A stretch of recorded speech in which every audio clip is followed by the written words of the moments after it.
Rain industry. जब जब rain industry का बात आएगा तब तब कंपनी के ऊपर डेब्ट के बारे में बात आएगा, यानी कि कर्जा। तो पिछले कई सालों से रेन इंडस्ट्री एक ऐसा कंपनी बना रहा जहां पे कंपनी का मार्केट कैप से भी ज्यादा कंपनी का कर्जा है। लेकिन कुछ कंडीशन यहाँ पे अप्लाइड है, इसीलिए कंपनी का कर्जा उतना ज्यादा नहीं है जिस तरह से ये दिखता है। तो चलिए जानने की कोशिश करते हैं कि कंपनी का बिजनेस कैसे रहा है और कंपनी का कर्जे के बारे में कंपनी क्या सोच रहा है और क्या कंडीशन है।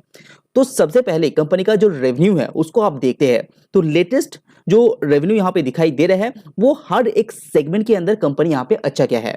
जैसे कि कार्बन आप देख पा रहे हैं, कार्बन के अंदर भी कंपनी अच्छा खासा ग्रोथ दिखा है सबसे ज्यादा। एडवांस मटेरियल के साथ साथ कंपनी सीमेंट के बिजनेस में भी कंपनी एक बहुत ही अच्छा रेवेन्यू यहाँ पे ग्रोथ दिखाया है। अगर एडजस्टेड ईबिटा देखेंगे तो वहां पे स्पेशली कंपनी का जो कोर बिजनेस है वहां पे कंपनी बहुत ही अच्छा प्रदर्शन किया है। ये बात सच है कि कंपनी का जो मेन यानी कि कोर बिजनेस है वो है कंपनी का कार्बन की बिजनेस। और कंपनी का कार्बन की बिजनेस के अंदर रेवेन्यू ग्रोथ तो बेहतरीन है। जैसे कि आप राइट साइड में देख पाएंगे कंपनी का कार्बन बिजनेस को यहाँ पे 3 सेगमेंट में बांटा जाता है। तो तीनों ही सेगमेंट में कंपनी यहाँ पे बहुत ही अच्छा रिजल्ट किया है एज अ रेवेन्यू। तो Q3 जहां पे कंपनी का 24.95 था वो बढ़ के 41.58 बिलियन रुपीज में आ चुका है। तो ये जो ग्रोथ है वो एक्स्ट्रा ऑर्डिनरी है। लेकिन प्रॉब्लम कहां पे है? प्रॉब्लम है वॉल्यूम की, क्योंकि प्राइस तो बढ़ गया है, वो अभी थोड़ा सा सेटल भी हुआ है। तो इस आगे आने वाले क्वार्टर में उतना ज्यादा आपका मार्जिन देखने को नहीं मिलेगा। लेकिन प्रॉब्लम है कंपनी का वॉल्यूम के अंदर।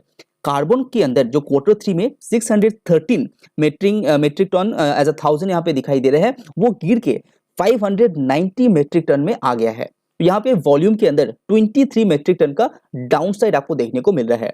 और ऐसा नहीं है कोई भी एक पर्टिकुलर सेगमेंट के सेक्टर के ऊपर, तीनों ही सेगमेंट जो है कंपनी का, तीनों ही सेगमेंट में यहाँ पे प्रेशर है फॉर एज अ वॉल्यूम। फिर से सेम थिंग आप एडवांस मटेरियल्स के भी अंदर देख पाएंगे। ये उतना ज्यादा बिजनेस में कंट्रीब्यूट नहीं करते हैं, फिर भी एक मेजर प्लेयर हिसाब से माना जाता है। तो कंपनी के जो एडवांस मटेरियल्स है वहां पे कंपनी का रेवेन्यू तो ग्रोथ हुआ है। एडवांस मटेरियल्स के अंदर के फिर से इसको 3 सेगमेंट में बांटा गया है, ईपीसीआई एंड रेजिन। तो तीनों ही सेगमेंट के अंदर यहाँ पे रेवेन्यू के अंदर ग्रोथ है, लेकिन फिर से वॉल्यूम के अंदर मार खा रहा है। जहां पे Q3 2021 में कंपनी के जो वॉल्यूम था वो था 114 metric ton as a 1000 and ये गिर के 80 में आ गया है। तो यहाँ पे भी 34 मेट्रिक टन यहाँ पे एज अ वॉल्यूम यहाँ पे डाउनग्रेड हुआ है। Subscribe now and press the bell icon. उसके बाद कंपनी का जो और एक वर्टिकल यानी कि सीमेंट का वर्टिकल, तो सीमेंट सेगमेंट के अंदर कंपनी एज अ वॉल्यूम यहाँ पे थोड़ा सा अच्छा किया है कंपेयर टू अदर टू।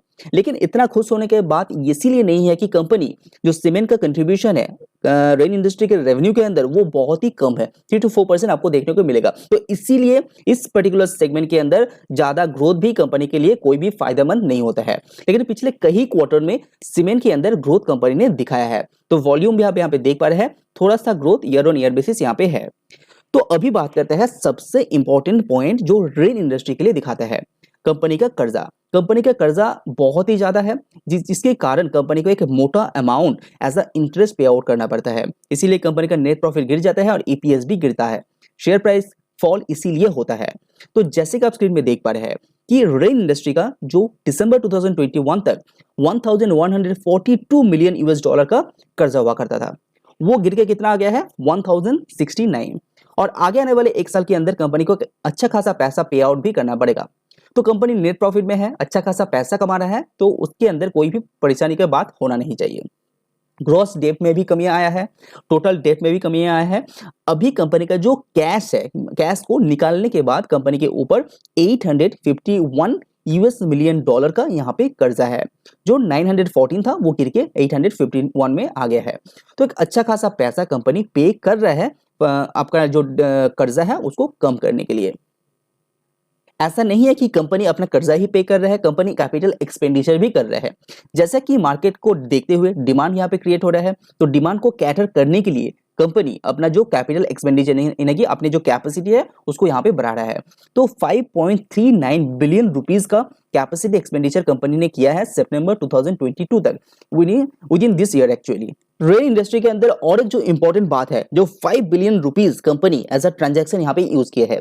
जिसके अंदर 4.06 बिलियन रुपीस कंपनी इस्तेमाल किया है अपने इंटरेस्ट को पे करने और साथ ही डिविडेंड को पे करने के लिए। तो कंपनी के अंदर ट्रांजैक्शन बहुत ज्यादा होता है। हालांकि कंपनी का मार्केट कैप बहुत कम है, उस हिसाब से देखेंगे तो कंपनी का जो पैसा का लेन देन है यानी कि ट्रांजैक्शन है, रेवेन्यू भी देखेंगे आप बहुत ज्यादा होता है। तो अगर आपके पास रेन इंडस्ट्री है तो और एक गुड न्यूज मैं आपको दे देता हूं।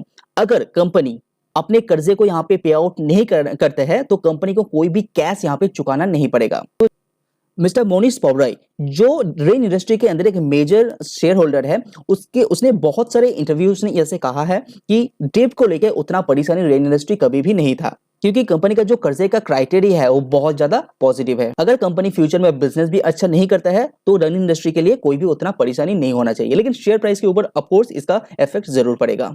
लेकिन कंपनी अभी बिजनेस अच्छा कर रहा है और शायद लग रहा है कि आगे आने वाले कुछ क्वार्टर के अंदर अच्छा ही करेगा जिस तरह से मार्केट के अंदर माहौल है। और उस हिसाब से देखेंगे तो कंपनी अपने कर्जे को कम कर पाता है, तो लॉन्ग टर्म के लिए rain industry is a very good company. और मिस्टर मोनिश पॉवराई जी ने रिसेंटली कंपनी के अंदर अपने हिस्सेदारी भी बढ़ाया है और कंपनी के अंदर लॉन्ग टर्म के हिसाब से रहने का वादा भी यहाँ पे करते हुए दिखाई दे रहे हैं। तो रेन इंडस्ट्री रिलेटेड कोई भी सवाल है तो प्लीज कमेंट में बताइए। वीडियो पसंद आए तो लाइक जरूर कीजिए। आज वीडियो में इतना ही, सी यू ऑन नेक्स्ट वीडियो।